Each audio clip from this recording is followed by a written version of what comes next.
A2, eu sou Larissa Correia, sua monitora de linguagens. Hoje a gente volta a rever aí o assunto de português. Hoje a gente vai precisar, inclusive, relembrar um pouquinho das primeiras semanas, quando a gente viu, a respeito de texto literário, texto não literário, certo? Da linguagem literária, tá? Justamente porque o assunto de hoje é a respeito dos efeitos de sentido, mais especificamente ali sobre as figuras de linguagem. Tranquilo? Então, se vocês podem resgatar aí um pouquinho do que a gente viu nas primeiras semanas, a gente viu que o texto, principalmente quando se trata de um texto literário, com um fim, com um viés voltado não somente para a questão objetiva da transmissão de mensagem, vinculada ali à função do texto, da criação de um texto, mas que ele extrapola esse quesito e trabalha o texto não somente enquanto objeto de função objetiva na transmissão de mensagem, mas sim um objeto artístico, Ele trabalha o texto enquanto função de arte, ou para a produção de arte também. Ele vai ali recorrer a alguns elementos, recorrer a alguns artifícios, para fugir ali dessa realidade mais técnica. Enfim, então um texto literário, um texto que vai trabalhar com palavras que extrapolem os seus sentidos, que vai trabalhar ali com expressões que tenha um outro viés, que vai estar colocando ali muito atribuído também à ficção, à questão das figuras de linguagem muito presente, Então a gente viu que é um texto que ele vai trabalhar também com o seu sentido denotativo, mas majoritariamente com o sentido conotativo das palavras, das expressões, Ou seja, fugindo ali de um contexto mais real, um contexto mais usual do dia a dia, de como se apresenta ali os conceitos vindos do dicionário, por exemplo, extrapolando esse contexto, ele vai voltar ali para as palavras num sentido mais abstrato, vai voltar para as palavras sendo utilizadas ali de maneira que ressignifique o que elas realmente trazem, enquanto sentido. Enfim, ele vai fazer esse jogo, essa brincadeira aí artística com as palavras e com o modo com que é criado aquele texto. Então, aí a gente parte aí para o estudo dos efeitos de sentidos, focando justamente aí nas figuras de linguagem, atrelada realmente aí a fugir, dessas questões ou a brincar mesmo com as questões dos sentidos que aquelas palavras desempenham, com a questão da sonoridade que aquelas palavras podem trazer para o meu texto, certo? Justamente porque trabalhando em paralelo aí com a função artística que aquele texto vai ter, beleza? Então, o que seria aí as figuras de linguagem, As figuras de linguagem, também chamadas de figuras de estilo, vão servir enquanto recursos que os próprios escritores, os autores desses textos, principalmente dos textos literários, vão utilizar para provocar ali um efeito mais interpretativo, dar uma margem mais interpretativa para o leitor, na hora que ele estiver analisando ou lendo mesmo aquele texto. Tranquilo? Então, esses recursos, esses artifícios vão ser usados na linguagem, na produção textual, justamente para apresentar, um aspecto de não somente exposição do pensamento, Ele vai extrapolar aí esse sentido para não somente se reter a abranger os significados literais das palavras. Ele vai fugir aí, Ele vai fugir desse aspecto simplesmente de transmissão de mensagem, de transmissão de informação, e ele vai formar enquanto expressão, de uma maneira que o texto ele caiba um significado que extrapole o seu sentido real. Ele vai estar atrelado ali a um significado muito além do que as próprias palavras dizem enquanto seus sentidos do dicionário, certo? Então, esses artifícios, né, da linguagem, esses artifícios das figuras de linguagem, eles vão estar ali dentro daquele texto para, de fato, subverter o sentido, né, o sentido real, usual daquelas palavras, daquelas expressões e se voltar para um viés, né, mais interpretativo, um viés que vai extrapolar ali aquele sentido primário, aquele sentido literal colocado naquele texto. E justamente vai fazer com que esse texto, né, essa linguagem trazida por ele, destoe de fato com essa linguagem comum, né, ou conhecida como a linguagem denotativa. Tranquilo? Ou seja, as figuras de linguagem, elas vão ter, de fato, esse papel de atribuir, né, de quando empregadas, fazer com que o interlocutor, com que o receptor daquela mensagem, ele tenha, né, que interpretar o que está sendo dito. Quando esse enunciador de propósito dá margem interpretativa para esse receptor, para esse leitor, né? Justamente porque aquele enunciado, aquele texto, ele vai extrapolar o seu sentido original, né? E vai conter ali diversas expressões, diversas palavras que seus significados vão estar expandidos, que vai trabalhar ali com a pluri ou multissignificação, certo? Vimos que, inclusive, né, nas aulas sobre texto literário ou não literário, que é um dos aspectos que caracteriza ali o texto literário, é quando de fato o enunciador, o autor, o produtor daquele texto, ele vai, né, buscar fugir do sentido real daquelas palavras e empregar, né, artifícios como a figura de linguagem para que o seu texto ele dê uma margem interpretativa maior para aquele receptor, aquele leitor, aquele ouvinte, enfim, e que ele participe, né, atentamente ali na hora de entender aquela mensagem, de entender o que está sendo passado, justamente porque os seus sentidos vão estar ali ampliados, certo? Vão estar, né, enquanto plurissignificativos ou multissignificativos. Tranquilo? Então, no caso, essas figuras vão estar diretamente relacionadas ao sentido comunicativo, né, da linguagem, utilizadas naqueles textos, principalmente os literários, e a partir das figuras de linguagem enquanto recurso, elas podem se manifestar sendo de algumas formas, sendo elas de som ou harmonia, e aí a gente vai ver, né, o que cada uma desempenha dentro do texto. Pode ser de sintaxe ou construção, aí a gente já vê que é voltada aqui, inclusive cada uma voltada a mais uma determinada área, né, da gramática. Ou de pensamento, né, ou de palavras e semântica, certo? No caso, a gente vê que de som ou harmonia, essas figuras de linguagem vão estar mais voltadas para a área da fonética, né, o que a gente viu ali também nas primeiras semanas. De sintaxe ou construção, né, dessa parte estrutural de organização, vai estar voltada aí à área da sintaxe mesmo, né, a área da sintaxe, certo?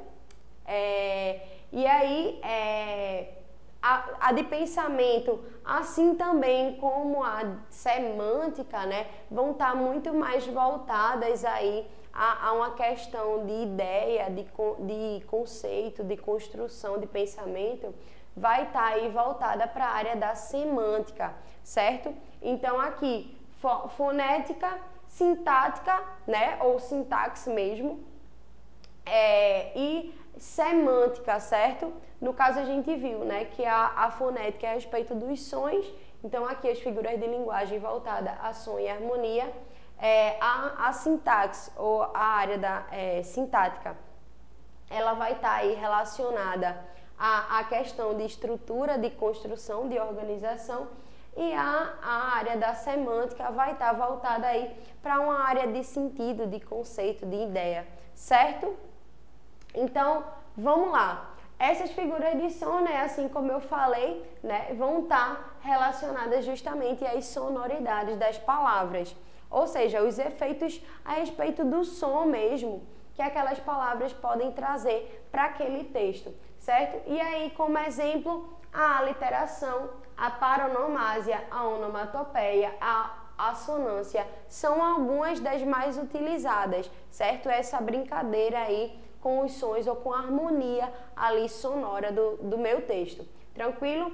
As figuras a respeito da sintaxe ou da construção, elas vão estar ali, né, relacionadas justamente com essa questão da estrutura gramatical mesmo da frase, como essa frase é de fato organizada. Tranquilo? Então, exemplo dessas figuras, a elipse, a zeugma, o hipérbato, polissíndeto, síleps e anáfora. Tá? A gente vai ver que é a respeito ali realmente da construção, da organização textual enquanto estrutura. Tranquilo? As figuras de pensamento, essas já vão ser voltadas justamente à questão da combinação de ideia, da combinação de pensamento que eu vou trazer ali dentro do meu texto. E aí, pelos exemplos, vocês percebem um pouquinho do que elas relacionam. A ideia de hipérbole, de eufemismo, a ironia, personificação, antítese, gradação e apóstrofe. Todas essas aí relacionadas ali ao pensamento, a como é construída essas ideias ali dentro do meu texto. Tranquilo? E por último, as figuras de linguagem de palavras ou semânticas, certo?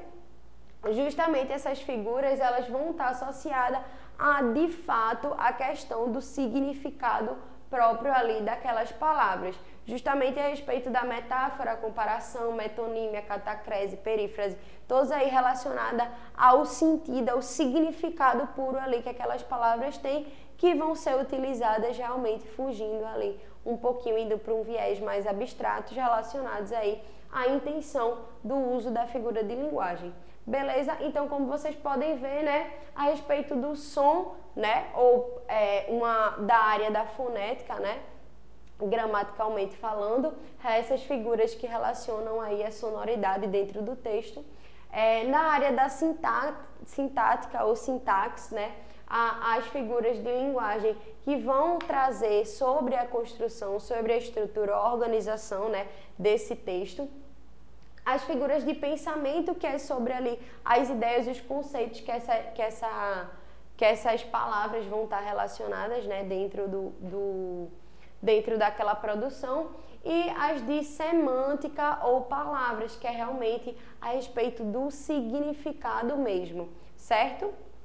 Então, a gente consegue visualizar aí que elas têm uma relação direta, o tipo de figura de linguagem tem uma relação direta ali com que tipo de espectro eu estou querendo mexer naquele texto, né? Em que sentido, em que abordagem ali vai ser modificada, vão ser modificados os elementos do meu texto, né? E a que figura de linguagem vai ser atribuída essas modificações. Tranquilo?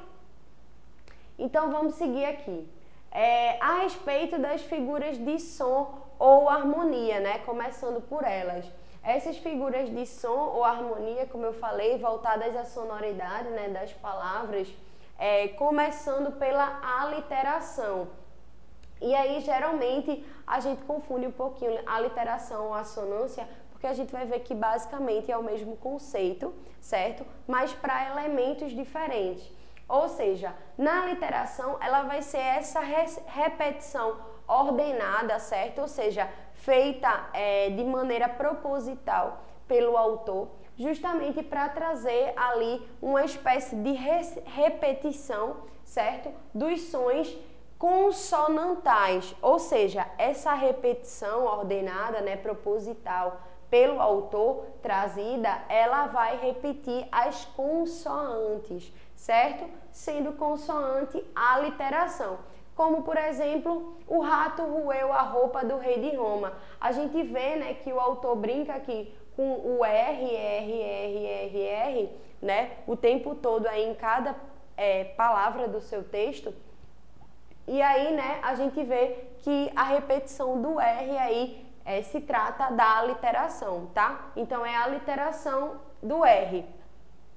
Já no exemplo 2, um tigre, 2 tigres, 3 tigres, enfim, um trava-língua, né? Que a gente também vê aí a brincadeira com essa repetição aí, mas no caso do segundo a gente vê que não é somente o T, né? Não é somente a consoante T, no sentido de que ela inicia aí as palavras, mas quando eu trago tigre, tigre, tigre, tigre, eles estão repetindo não somente a aliteração do T, né? A repetição do T, como também tem o encontro do GR, do G, certo? Então aqui a gente pode dizer que tem uma aliteração tanto do T quanto do GR. Tranquilo? Então, prosseguindo e levando em consideração esse mesmo pensamento, essa mesma intenção da repetição ordenada e consciente por parte do autor, já a assonância, ela vai partir, né, dessa repetição dos sons vocálicos iguais, certo? No caso, se nesse era nos consonantais, neste é nos vocálicos. A assonância, os sons vocálicos repetidos, certo? De maneira ordenada. A aliteração, os sons consonantais repetidos de maneira ordenada. Tranquilo? Então, na assonância, né, no exemplo a gente pode ver aqui, ó, formas alvas, brancas, formas claras.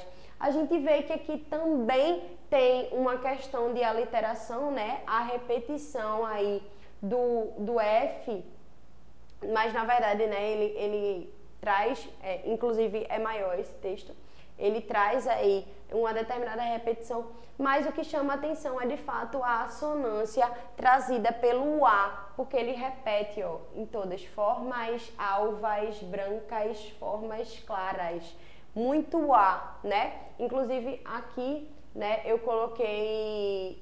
repeti sem querer, mas não é, no caso é de fato, o que chama a atenção aqui é a repetição do A, indicando a assonância, e inclusive tem um pouquinho também da aliteração quando ele repete aí outras consoantes. Por exemplo, o S, ele traz o S, né, no final de todas as palavras. Poderia ser identificada a aliteração do S e a assonância do A. Mas, enfim, o que chama a atenção aqui é a repetição, né, da vogal A. Então, só para retomar mesmo, aliteração, repetição ordenada dos sons consonantais. Assonância, repetição ordenada dos sons vocálicos, certo? Consoante, aliteração. Vogal, assonância. Inclusive, tenta pensar aí de uma maneira que possa remeter o próprio nome, tá? Já possa remeter aí ao encontro. No caso, a gente pode ver que são muito parecidos e têm basicamente o mesmo pensamento. Então, tenta buscar aí de uma forma que você identifique melhor.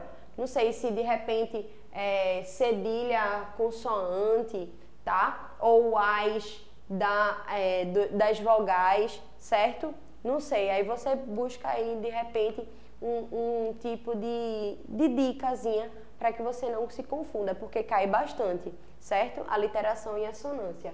A paronomásia é trabalhada justamente com a utilização de palavras parônimas, ou seja, as palavras que têm os sons parecidos, né? São palavras que não significam a mesma coisa, mas que sonoramente, né, elas têm uma pronúncia parecida. Essa brincadeira aí entre essas palavras é chamada de paronomásia. As palavras que são parônimas, ou seja, sons parecidos, né, significados distintos, elas são trabalhadas aí, né, de maneira... Todas as figuras de linguagem vão ser empregadas de uma maneira proposital, tá? Então, esse emprego, como a gente tá vendo, que é destinado à questão do som e da harmonia, é realmente para fazer esse contraste aí, né? Essa brincadeira, às vezes a gente identifica achando até que é uma rima, mas, né, analisando ali estruturalmente no texto, a gente vê que se trata da paronomásia. Tranquilo? Então, como exemplo, como tais premissas, ele sem dúvida leva-nos às primícias. São coisas diferentes, certo? Mas que ele brinca aí, o padre Antônio Vieira, ele brinca aí com essa paronomásia. Tranquilo? A paronomásia é até um pouquinho mais difícil da gente ver em alguma questão. Mas as outras, né, tanto a literação quanto a assonância, a gente vê bastante. A onomatopeia, essa eu acho que vocês, né, devem ter um contato maior, porque desde de menorzinho a gente aprende, principalmente na hora de ler quadrinho, né? Que a onomatopeia, ela vai ser um recurso muito pertinente, porque é através dele que a gente, na leitura, né, no texto, a gente tenta ali reproduzir ou indicar determinados sons ou barulhos, certo? Então, na escrita, é através da onomatopeia que são representados aí alguns sons, alguns barulhos. Por exemplo, eu reproduzi escritamente um cleque, referente aí ao meu estralar de dedos.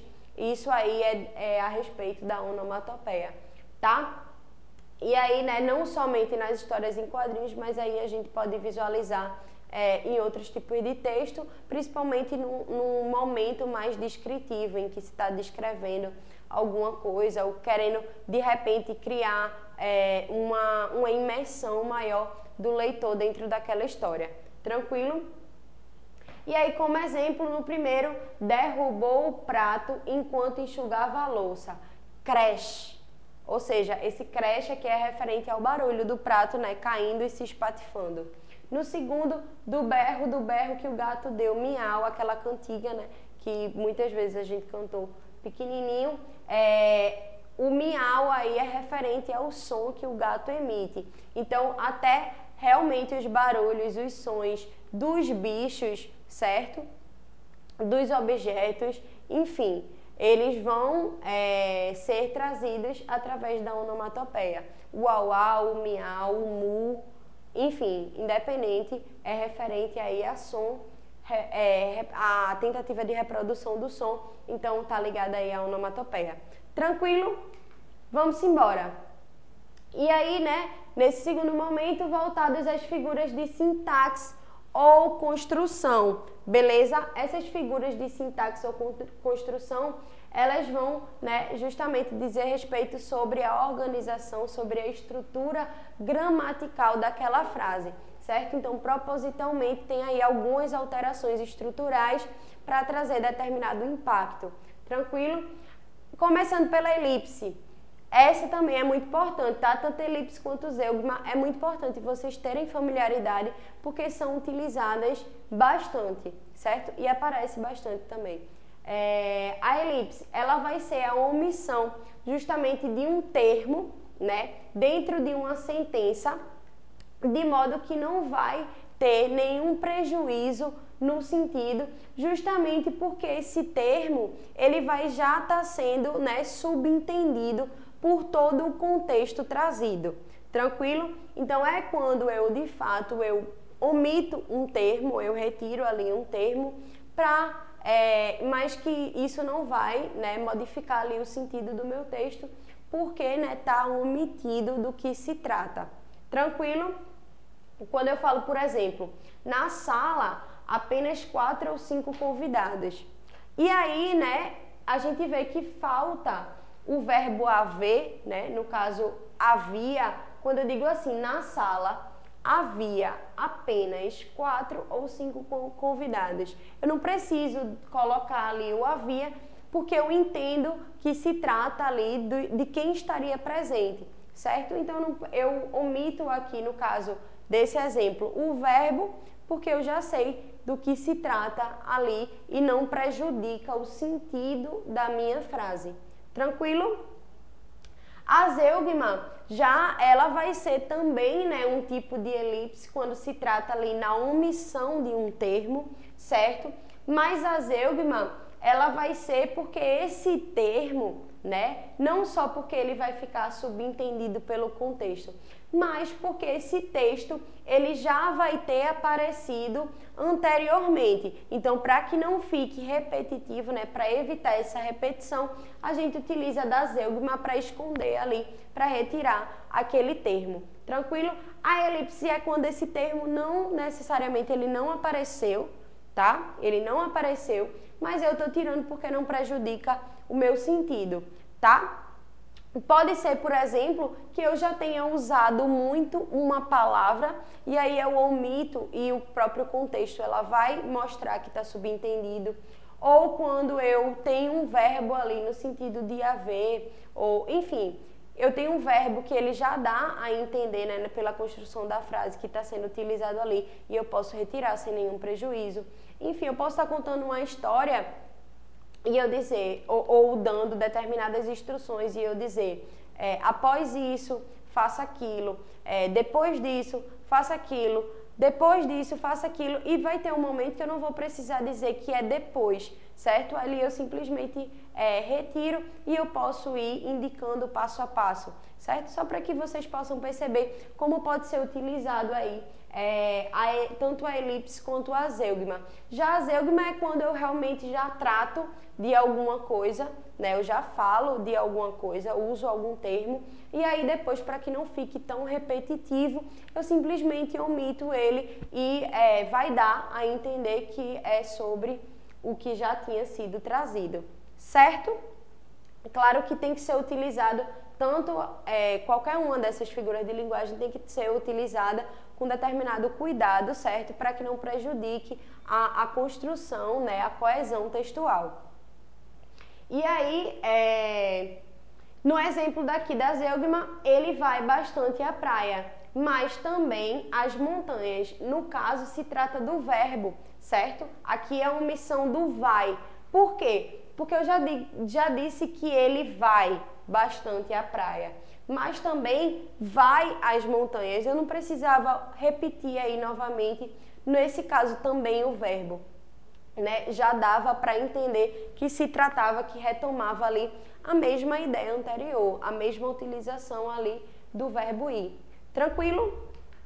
Então vamos embora. A terceira figura de linguagem é a respeito, né, também de construção da sintaxe, o polissíndeto.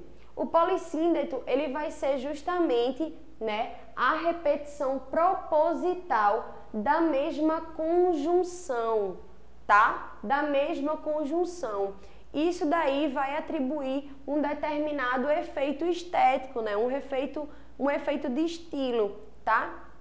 Eu vou estar repetindo ali de maneira que seja utilizado não somente de forma que não prejudique o meu contexto, mas que dê aí a entender um efeito de estilo também, certo? Um efeito estético, digamos assim. E aí no exemplo, vão chegando as burguesinhas pobres e criadas das burguesinhas ricas e as mulheres do povo e as lavandeiras da redondeza. Esse i no seu efeito aditivo aí, ele é colocado, né, de maneira proposital, certo? De modo que ele está aí resgatando o polissíndeto enquanto figura, enquanto recurso aí de estilo. Tranquilo? Claro que, obviamente, né, dá para perceber quando é utilizado de maneira proposital ou simplesmente quando por um equívoco, né, por um deslize, você está simplesmente repetindo e faltando repertório, tá, para o seu texto. Então toma cuidado, não quer dizer que porque existe o polissíndeto você tem aí, não, então eu posso usar simplesmente a mesma conjunção que não tem nenhum problema. Aí não, né? Aí a gente vai poder recorrer até a própria elipse zeugma, né? Retirando ali de repente, aquela mesma conjunção que já está sendo usada bastante, ou aquele mesmo termo para não se repetir, certo? Então, pensa aí que cada figura de linguagem ela vai ter um direcionamento específico, mas que ela vai ter que ser utilizada ali com muita consciência, tá? Para que não fique parecendo apenas um equívoco na sua produção textual. Tranquilo? O assíndeto, ele vai ser justamente também, né, a respeito dessa omissão de termo, ou seja, ele faz referência, ele se trata também de um tipo de elipse, tranquilo? Mas aí essa omissão vai ser justamente, né, da própria conjunção, como eu falei, né? A elipse da conjunção, né, a gente pode falar como elipse porque, enfim, a ocultação de um termo, mas ela tem um nome próprio, vai ser o assíndeto, certo? Cuidado aí para não confundir com outras coisas, mas pensa aqui, polissíndeto é a repetição da mesma conjunção e assíndeto é a exclusão, né? O a aqui, prefixo de negação, é a omissão ali daquela conjunção. Tranquilo? E aí do exemplo, vim, vi, venci. A gente vê que o i, né, teria esse efeito aditivo, mas que eu substituo ele pelas vírgulas e eu não preciso utilizá-lo, né, no sentido de adição. Já dá, os próprios verbos utilizados já dão aí uma ideia de continuação, certo? No outro exemplo, não havia sido convidada para a festa. Foi mesmo assim. No caso, eu poderia colocar o mais, no entanto, certo? Enfim, independente da conjunção que eu colocasse na ideia de oposição, né? De contraste aí, eu poderia colocar, mas eu, aqui no caso, para mostrar o assíndeto, opto por não colocar. E dá para entender, ó, não havia sido convidada para a festa, foi mesmo assim, certo? Então, vamos lá. O hipérbato, lembrando que todas essas que eu estou trazendo ainda é sobre a construção, né? Ainda é sobre a sintaxe, certo? São as figuras a respeito ali voltado para a sintaxe. Beleza?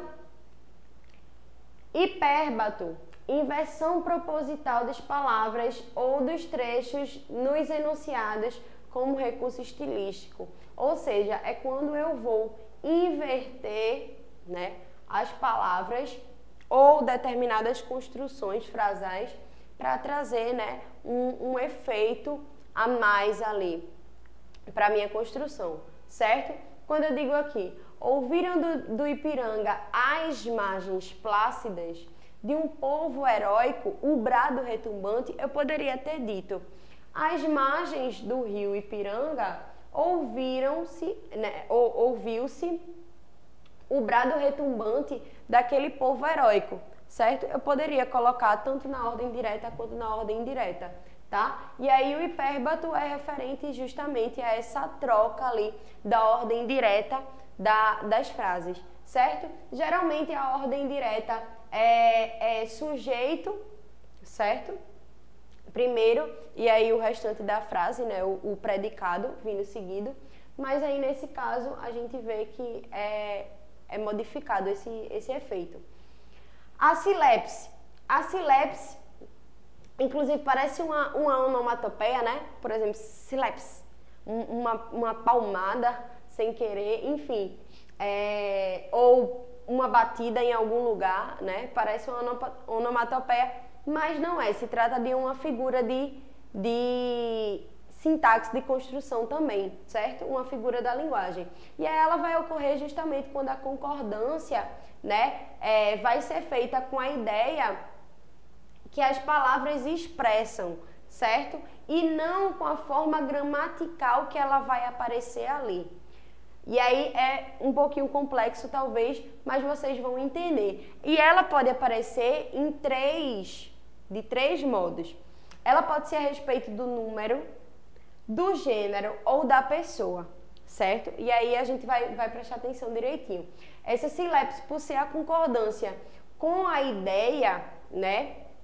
Não com a flexão, tanto a respeito de número, pessoa ou gênero que aparece ali dentro do texto, vai ser nesse sentido. No primeiro exemplo, a respeito de número, já toda a gente estava indignada. Queriam ouvir. No caso, toda a gente no singular, né? O verbo teria que estar, né? Teoricamente, no singular, respeitando aí em número esse substantivo. Mas, no caso, né, dessa variação a respeito da sílabes, a ideia de toda a gente é a ideia de as pessoas, todas as pessoas, né? Toda a gente, todas as pessoas. Se são várias pessoas, né? No caso, todo mundo, pode se considerar, né? Pode corresponder aí à ideia geral. No caso, a ideia geral, as pessoas no plural, o verbo no plural faz referência aí a essa ideia, certo? Por isso se trata de uma sílabes. Em gênero, Vossa Senhoria pode ficar tranquilo. A gente vê que Vossa Senhoria, né, se trata aí poderia ser no feminino, né, isso? Vossa Senhoria. Só que aí ele não quer concordar com o pronome de tratamento, Vossa Senhoria. Ele está concordando com a pessoa, né, de quem vos fala. No caso, provavelmente, né, provavelmente não, de fato era uma pessoa, né, um interlocutor masculino. Então aí, né, ele diz tranquilo, não concordando com o pronome de tratamento e sim com a pessoa no qual ele falava, certo? Já de pessoa, todos estávamos na festa. Todos estavam na festa, né? Seria aí a concordância direta, mas quando ele diz estávamos, é a ideia de que aquele locutor, ele está incluso naquele discurso, certo? Quando ele diz estávamos na terceira pessoa, né, na primeira pessoa do plural, ele fala de forma que ele está incluso naquele discurso. Então, todos estavam na festa, mas estávamos porque ele também se enquadra ali em todos, certo? Deu para entender aí um pouquinho sobre essa questão da construção aí nesse sentido? Pronto, então vamos seguir. Aqui a anáfora. A anáfora, ela vai ser, né, a gente vê que tem a questão da assonância, aliteração, né, deixa eu ver, do assíndeto e aqui a anáfora. Então, cuidado para não misturar tudo e se tornar uma grande confusão, tá? Assíndeto e assonância é a respeito ali das figuras de som, da repetição da aliteração da consoante, assonância da vogal. O assíndeto é a respeito ali da omissão da conjunção e, por último, a anáfora, ela vai ser também a respeito de uma proposital repetição, certo? E aí, né, vai ser uma repetição aí ordenada de uma mesma palavra ou expressão, certo? Justamente como recurso ali também de estilo, certo? Um recurso visual, digamos assim, que vai dar ênfase, né, ao que está sendo repetido várias vezes. E essa é um tipo de figura extremamente utilizada em músicas ou poesias, certo? Justamente para reforçar aí aquela mesma ideia, aquela mesma expressão. Tranquilo? E aí no exemplo, é preciso casar, João. É preciso suportar, Antônio. É preciso odiar, Melquides. É preciso substituir nós todos. Certo? Então, esse é preciso, reforçando ali a ideia de repetição sobre uma mesma ideia, certo? De trazer para todos, né? No caso, todos os versos, uma mesma ideia. Tranquilo? Causando ali, de fato, um destaque para aquela expressão, aquela palavra.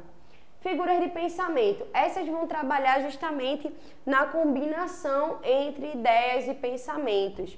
E aí a gente vai ver, né? Começando aqui pela antítese, ela vai ser utilizada, né? Quando ela busca duas palavras ou ideias com significados opostos, certo? Trazendo essa ideia de contraste, tá? Essa ideia de oposição. A antítese vai deixar isso aí muito claro, essa ideia de oposição entre as palavras. No caso, exemplo, quem ama o feio, bonito lhe parece, bonito e feio, certo? E aí, né, a gente vê que tem essa ideia de contraste diretamente relacionada aí a duas palavras trazidas, tá?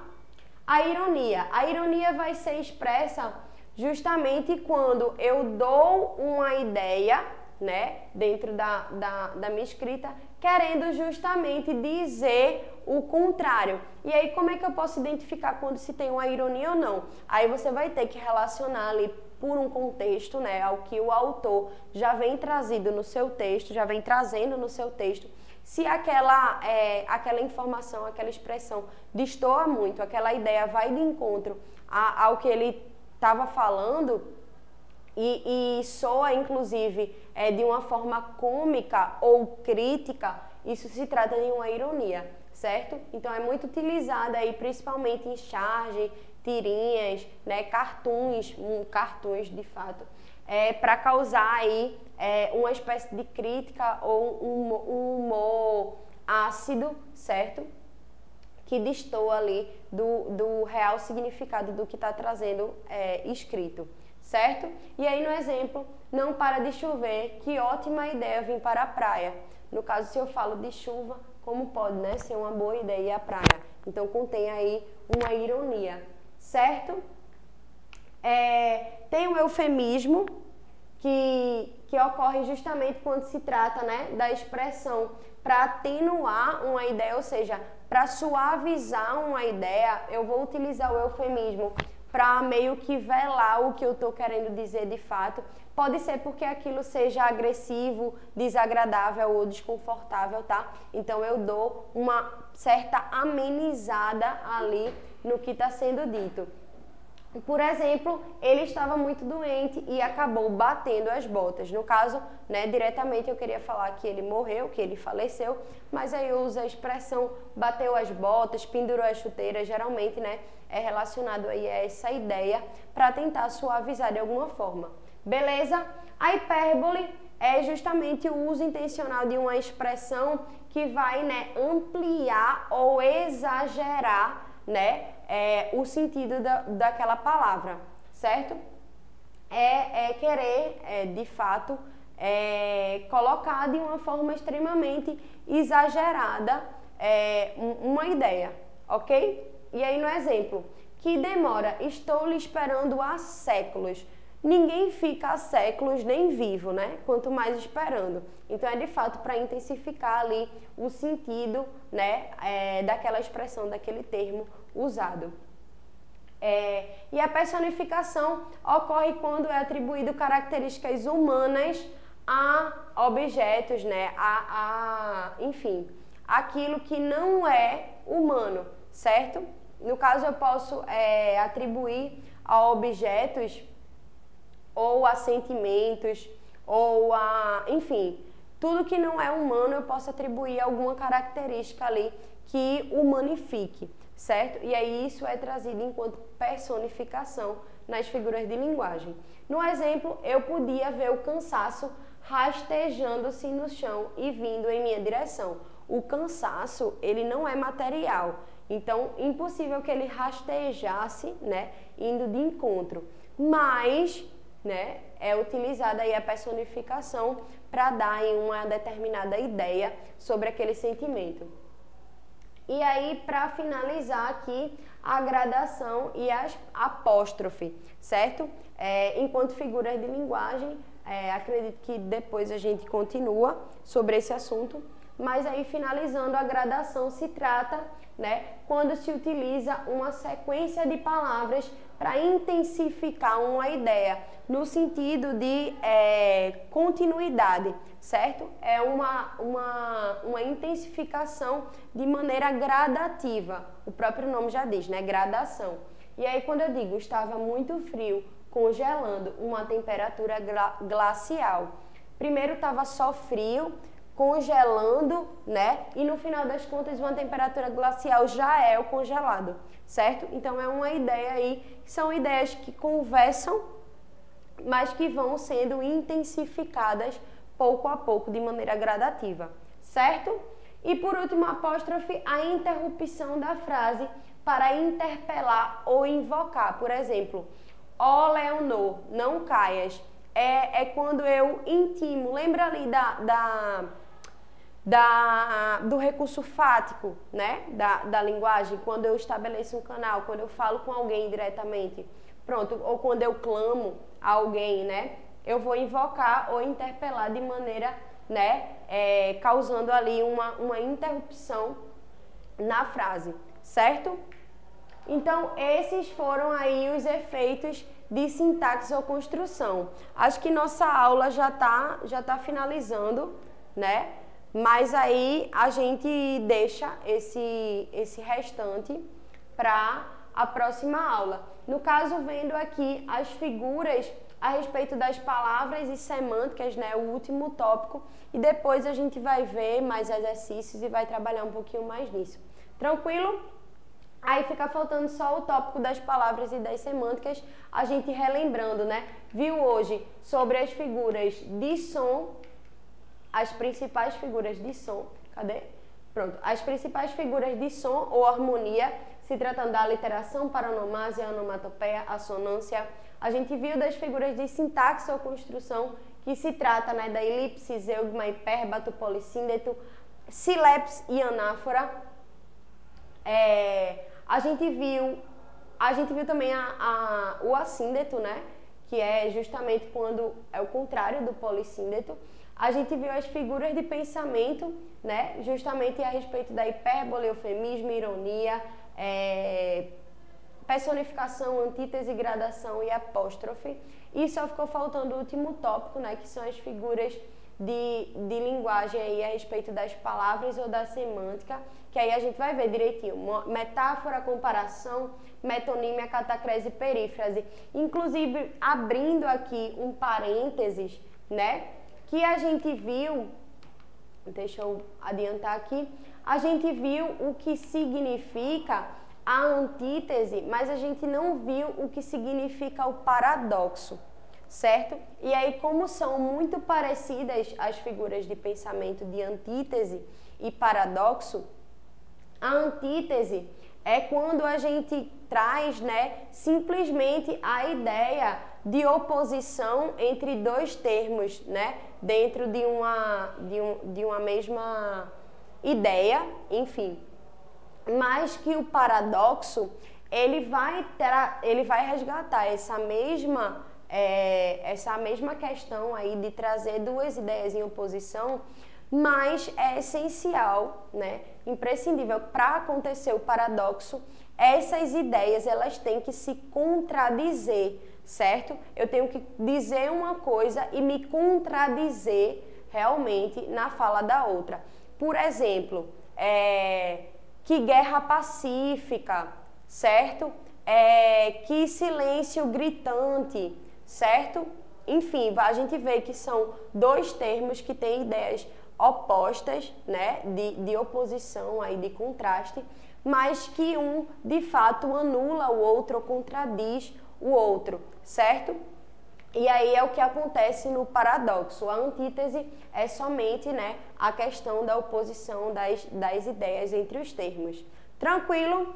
Então, finalizando aqui, a gente viu para que é empregado aí as figuras de linguagem, né, dentro da produção textual, né, relacionada aí ao sentido conotativo e num viés, né, do texto literário, principalmente porque trabalha com uma visão mais artística, não somente, né, objetiva da construção textual. E na próxima aula a gente continua aí, finaliza os exemplos de figura de linguagem e tenta fazer alguns exercícios também. Tranquilo? Então é isso, por hoje é só, ficamos por aqui. Um beijo e até a próxima. Tchau, tchau!